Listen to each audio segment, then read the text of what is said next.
ये बिल्कुल आजकल बहुत संभल करके रहना है। आज अक्षय तृतीया तुम्हें जगह जगह हलवा पूड़ी सब बटते मिलेगा, वो उसमें सत्संग अगर याद हो तो। याद है सत्संग? बहुत कुछ बटेगा, लेकिन तुमको क्या लेना है? राधा नाम या ठंडाई या हलवा? देखो आज परीक्षा है तुम्हारी, आओ लाओ, तो ये चलेगा या आओ राधा राधा। जरूरत है तो 10 रुपये और निकाल के वहां रख दिया, ले और चीनी मंगा करके बांट देना दूसरों को। हम तो सत्संग सुन करके आए हुए। अक्षय तृतीया आज उपवास करेंगे, आज पानी भी दूसरे के द्वारा नहीं दिया पिएंगे। सुना? सब रास्ते वो बताए और बचने के भी रास्ते बताए। आज है अक्षय तृतीया, आज करो उपवास। एक टाइम शाम के भोग लगा करके श्री जी का रूखा सूखा घर में पा लेना, बाहर पानी भी मत पीना, मौन, खूब नाम जप करो। वैसे आज के दिन कहा जाता है दान पुण्य करे तो बहुत लाभ मिलता है, तो क्या दान करो? सर्वभूत दया। आज मैं नाम जप करूंगा और अपने नाम का सब पूरे भारतवासियों को, विश्व को दान करूंगा। सर्वे भवन्तु सुखिनः, सर्वे सन्तु निरामया, सर्वे भद्राणि पश्यन्तु मा कश्चित् दुःखभाग्। आज उपवास करूंगा और समस्त प्राणियों के दुखों का नाश करने के लिए उसका फल दान करूं। ये सत्संगियों का ये होता है, ठीक है? उपवास, शरबत, ठंडाई, हलवा, आओ आओ। तुम क्या कहोगे? राधे श्याम, प्रणाम किया, चल दिया। वो देते भी हैं और वो बचाते भी हैं। आपको ऐसे चलना है। हमारे प्रभु का तो सब कुछ है, लेकिन आपको कैसे चलना है? भगवान का जितना नाम जप करोगे कई गुना बढ़कर लाभ मिलेगा। अक्षय आज माना जाता है, जितना दूसरों को सुख पहुंचाओगे उतना ही वो आपका कई गुना बढ़कर, जिसे दान कहा जाता है, जिसे पुण्य कहा जाता है। सबसे बड़ा दान किसे कहते हैं? सबसे बड़ा दान जिसके आगे कोई दान न हो, नाम दान। इससे बड़ा कोई त्रिभुवन में दान नहीं। खूब कीर्तन जोर जोर से चल, परिक्रमा मार्ग में चल रहे हो, कीर्तन करते हुए हजारों के कानों में पड़ रहा है, बहुत बड़ा दान हो रहा है। या नाम जप करके दूसरे को, इससे बड़ा कोई दान नहीं हुआ। और सब दानों का कोई खास हमारे दिमाग में महत्व तो नहीं है। श्रवणम कीर्तनम ध्यानम हरे रदभुत कर्मणाम। भगवान की लीला का दूसरों को श्रवण कराने को कहा गया है। भूरिदा जनाओ, सबसे बड़े दानी जो भगवत चरित्र गान, भगवान नाम कीर्तन सुनाते, भगवत ध्यान में लगाते हैं। इष्टम दत्तम तपो जप्तम वृत्तम यच्चात्मनः प्रियम, दारान सुतान गृहान प्राणान यत्परस्मै निवेदनम। जो यज्ञ है, दान है, तपस्या है, अथवा जप है, सदाचार पालन है, स्त्री पुत्र घर मकान जो भी आपके पास, प्राण धन जो भी है, सब का सब भगवान के चरणों में समर्पित कर दे। इसका फल होता है भगवत प्राप्ति। यज्ञ, दान, तप अथवा जप, सदाचार पालन, स्त्री पुत्र घर, अपना जीवन प्राण सब कुछ भगवान के चरणों में समर्पित कर दे। इसका मतलब क्या होता है? इसका मतलब होता है नाथ सकल संपदा तुम्हारी और मैं सेवक समेत। घर भी तुम्हारा, पत्नी भी तुम्हारी, पुत्र सब कुछ तुम्हारा, लेकिन उसे आप केवल भगवत भाव में रखिए। हे प्रभु, मैंने ये सब कुछ आपको समर्पित कर दिया, और नाम जप कर दिए तो निश्चित भगवत प्राप्ति हो जाएगी। एवं कृष्णात्मनाथेषु मनुष्येषु च सौहृदम परिचर्याम चोभयत्र महत्सु नृषु साधुषु। जिन संत पुरुषों ने सच्चिदानंद स्वरूप भगवान श्री कृष्ण का साक्षात्कार कर लिया है अपने हृदयेश्वर के रूप में, ऐसे संतों का संग करे और समस्त प्राणियों पर सेवा करे। समस्त प्राणियों में विशेषकर मनुष्यों की, मनुष्यों में विशेषकर परोपकारी सज्जनों की, और सज्जनों में भी भगवत प्रेमी महात्माओं की यदि सेवा मिल जाए तो निश्चित भगवत प्राप्ति हो जाए। आज भगवान को चंदन अर्पित किया जाता है। प्रियालाल को आज चंदन चर्चित किया जाता है अक्षय तृतीया को। तो सबसे बड़ी शीतलता प्रदान करने वाली होती भजन वृत्ति। हमारी तो आंतरिक बात यह कि खूब आज भजन करो, उसका दान करो, तो उसका कई गुना फल कर आपको लाभ मिलेगा। पूरे विश्व को दान करो।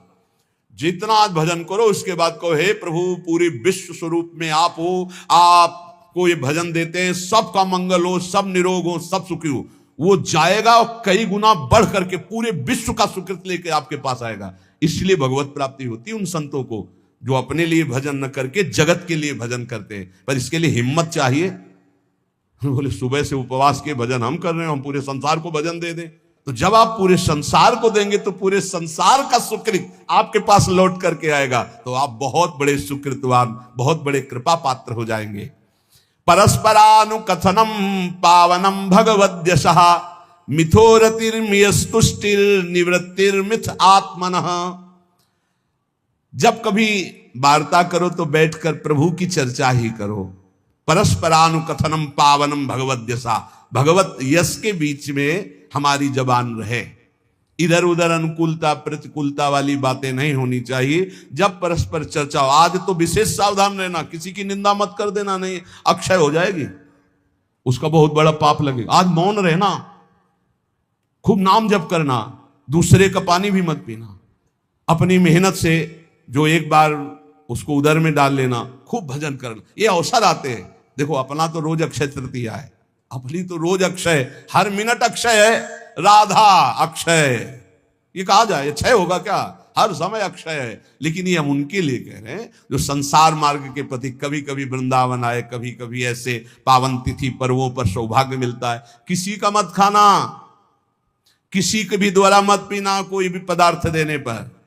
बिहारी जी के मंदिर में, राधा वल्लभ जी के मंदिर में जो मिले वो किनका ले लेना, और परिक्रमा लगाओ वृंदावन की, गिरिराज जी की लगाओ, जितनी तुम में सामर्थ हो। यमुना किनारे बैठकर नाम जप करो, वाणी जी का गायन करो, दूसरों की सेवा करो, मौन हो जाओ, एकांत, अपराध न बनने पाए। यही उठाते हैं जीवन को, यही लौकिक पौरलौकिक सब सिद्धियां संपत्तियां प्राप्त कराते हैं। इसलिए परस्पर अगर कोई बात भी करो तो भगवत चर्चा करो। जो भगवत चर्चा करने में संतुष्ट रहता है उसे भागवती कृपा से अनुपम शांति प्राप्त होती है। बोले शांति कैसे मिलेगी? भगवत चर्चा करो, शांति मिल जाएगी। स्मरंता स्मारयंतश्च मिथौघौघहरम हरिम भक्त्या संजातया भक्त्या विभत्युत्पुल काम तनु। जो खुद भगवान का स्मरण करता है और दूसरों को स्मरण कराता है। अपने लोगों की तो पद्धति पहले ही बोले राधे राधे राधे राधे राधा राधा, तो हम जब बात करें तो पहले नाम उच्चारण। स्मरंता स्मारयंतश्च, स्वयं स्मरण करें और दूसरों को स्मरण करावें तो प्रभु राशि राशि पापों का नाश कर देते हैं। ये पाप तो दुख देते। इस प्रकार साधन भक्ति का अनुष्ठान करते करते शरीर पुलकित हो जाता है, पवित्र। तो क्वचिद रुदत्यंच्युत चिंतया क्वचित धसंति नंदंति वदंत लौकिकाः नृत्यंति गायन्ति अनुशीलयन्त्यजं भवन्ति तूष्णीं परमेत्य निर्वृताः। जो दूसरों को भी भगवत स्मरण कराता है, खुद भगवत स्मरण करता है। अब एक ने कटाक्ष किया इस बात पर कि आप एक जगह बोलते अपने भक्ति को छिपा के रखे, एक जगह कहते दूसरों को भी नाम स्मरण कराइए, खुद स्मरण कीजिए। तो आपकी इन दोनों बातों का मिलान नहीं बनता, तो इसका मतलब क्या है? देखो तुम्हारी बहुत छोटी बुद्धि है, उससे तुम पकड़ नहीं पाते। अपनी महिमा प्रभुता छुपा के रखो, भगवान की महिमा प्रभुता को गाओ। छिपाने की बात क्या कहेगी? आपका जो भागवतिक संबंध है उसमें जो आपको अनुभव हो रहा है, कृपा का, जो दुलार का, जो आपकी साधनात्मक उन्नति का, उसे छुपा लो। लेकिन भगवान की महिमा स्वयं गाओ, दूसरों को गाओ, भगवान नाम स्वयं जपो, दूसरों को जपाओ। ये अज्ञान के कारण तारतम्य को नहीं बैठा पाते। अच्छा है पूछ लो, जिससे तुम्हारा संशय चला जाए। रोका जाता है कि अपनी भक्ति को छिपा के रखो। क्या भक्ति का स्वरूप? जो आपको दिव्य अनुभव हो रहे हैं उनको मत बोलो। आप ऐसा साबित मत करो। दूसरे को नाम जप करो, दूसरे को भगवत चर्चा सुनाओ, दूसरे की भागवतिक उन्नति चाहो और भगवान का यश गाओ, तो आपकी आध्यात्मिक उन्नति होगी। अपनी उन्नति के जो आपको अनुभव है उनको छुपा के रखो, उनको समाज में व्यक्त मत करो। उसे कहा जाता है छुपाना। अब उसकी हृदय की एक विलक्षण स्थिति होती है, वो कभी भगवान के चिंतन में ऐसे डूबता है कि अभी तक भगवान नहीं मिले, क्या करूं, कहां जाऊं, किससे पूछूं, मुझे कैसे भगवत प्राप्ति हो। अब वो चिल्ला चिल्ला कर रोने लगता है। क्वचित रुदत्य अच्युत चिंतया, भगवान के चिंतन में इतना डूबा, कैसे मिलेंगे, और चिल्ला चिल्ला कर रोने लगा। कभी वो भगवान की ऐसी लीला स्फूर्ति हो जाती है, वो देखता है परम ऐश्वर्यशाली भगवान। यशोदा मैया छड़ी लेकर कह रही, दिखा मुख, तूने मिट्टी खाई। भगवान डर रहे। ऐसी लीलाएं स्फुरित होती। वो कभी खिलखिलाकर हंसने लगता है, कभी भगवान के दर्शन के आनंद की उन्मत्तता में वो नाचता है, कभी लोकातीत भाव में भगवान के सामने गीत गाता है, भगवान से बात करता है। इस प्रकार उसकी दिव्यता, दिव्य भावों की जागृत हो जाती है। तो उपासक नाम जप करे, भगवत चर्चा सुने, और ऐसे लोगों का किसी भी तरह के कोई चमत्कार से प्रभावित ना हो, जहां प्रभु का नाम, प्रभु का रूप, प्रभु की लीला, प्रभु का धाम की महिमा का गान ना हो। बिल्कुल बच के रहो। कलयुग की आंधी चल रही, सच्ची मानिए, नाम जप से ही ब्रह्मबोध होता है, नाम जप से ही भगवत प्रेम होता है। नाम जैसा कोई महान धन नहीं, नाम जैसा कोई मित्र नहीं, नाम जैसा कोई तीर्थ नहीं, नाम जैसा कोई अंगरक्षक नहीं, नाम जैसा कोई अंग रक्षक नहीं। नाम पहारू दिवस निसी, ध्यान तुम्हार कपाट। रात दिन नाम जप कर रहे तो नाम का पहरा कोई बाल बांका नहीं कर सकता। खूब नाम जप करो, बचाओ, ऐसे पर्वों में अपने को बचाओ, दूसरों के दान पुण्य से बचो। कुछ भी नहीं लेना, प्रणाम भी किसी का नहीं लेना। कोई प्रणाम कर रहा है फौरन प्रणाम करो, वो पंचांग कर रहा है आप सर झुका लो। किसी का प्रणाम नहीं, किसी का कोई प्रतिग्रह नहीं, किसी की कोई सेवा नहीं। ऐसे अवसरों पर खूब भजन करके अपने को बढ़ाया जाता है। ऐसे अवसरों में कई गुना लाभ मिलता है भजन का, भजन से बढ़कर कोई लाभ नहीं। हाँ, जैसे हमें प्यास लगी, विरक्त है, तो हम पानी पी लेते हैं, लेकिन देखते हैं आसपास वहां दोना पत्तल पड़े हैं तो हम उठाकर साफ कर देते हैं। मुक्त हो गए हम, उस ऋण से मुक्त हो गए जो हमने जल पिया। वहां आसपास देखा थोड़ा दोना पड़े जहां शरबत पिलाया जा रहा है, उनको साफ कर दिया, थोड़ी सेवा कर दी। चतुरता यही, किसी का प्रति, कल आप सुन रहे थे, जिसने कभी जीवन में किसी का प्रतिग्रह दान नहीं लिया है, वो कई जन्मों की स्मृति को प्राप्त हो जाएगा, जो यम का पालन करता है, जो किसी से चोरी नहीं की, कभी झूठ नहीं बोला, जो ब्रह्मचर्य का पालन करता है, शरीर को पवित्र रखता है, किसी का प्रतिग्रह, वो त्रिकालज्ञ हो जाएगा। भूत भविष्य वर्तमान सब ज्ञान उसको हो जाएगा। बोले हमें क्यों नहीं हो रहा? तो आप इन्हीं में त्रुटि है, देख लो, इनको सुधार कर लो। ब्रह्म ऋषियों की वाणी कभी मिथ्या नहीं होती।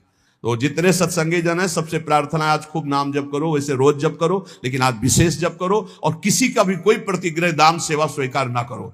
आज उपवास कर लेना, भंडारा भी होगा, शरबत भी बटेंगे, हलवा भी बटेंगे। आपको होश में रहना है, बिल्कुल होश में। हम ही बोल रहे हैं, हम ही करवाएंगे। हाँ, दोनों बातें देना, हम ही आपको देंगे, आपको हम ही मना करेंगे। अब देखते हैं लेने में हो या मना करने में हो, दो डिपार्टमेंट हैं। अगर ऐसे तो भाई प्रसाद है महाराज जी का, ले लेते हैं तो ठीक है। तो ये क्या है? ये वाणी का प्रसाद है, ये अमृत प्रसाद है। ये प्रसाद अगर आप पकड़ लिए ना तो तुम्हें माया से निकाल देगा। खूब नाम जप करना, अक्षय, खूब नाम जप करना, मस्त रहो। भगवत प्राप्ति हमारे निश्चित है, क्योंकि हम श्री जी की शरण में हैं। मेरी महारानी श्री राधा रानी। हाँ, पक्का मस्त रहो। जय जय श्री राधे श्याम।